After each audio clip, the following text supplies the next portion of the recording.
Hello friends, welcome back to my channel Saranya Pal official.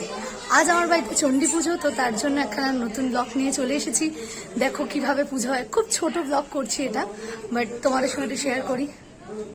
আমার বাড়ির মা চণ্ডী, প্রথমেই দেখো দ্বারঘট, তারপরে আলপনা দেয়া হয়েছে, সুন্দর করে কলা গাছ লাগানো হয়েছে, কদম ফুল দিয়ে গেটটাকেও সাজিয়ে তোলা হয়েছে। মা এলে তো সম্পূর্ণটাই সেজে ওঠে। ঠাকুরমশাই এসে গেছে, জোগাড় সবই কমপ্লিট,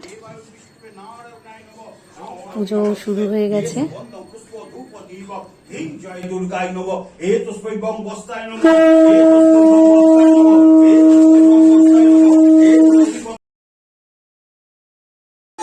আরতি হয়ে গেল,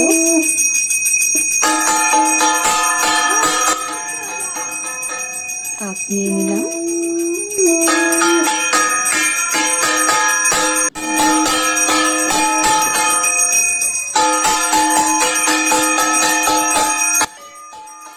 আরতির পর পুষ্পাঞ্জলি হবে, বাড়ির সকলে মিলে পুষ্পাঞ্জলি দিল। পুষ্পাঞ্জলি শেষ হওয়ার পরে পুজো সম্পূর্ণ হলো। মা তুমি সকলকে ভালো রেখো, সুস্থ রেখো। জয় মা। আবার নতুন কোনো ব্লগে দেখা হবে।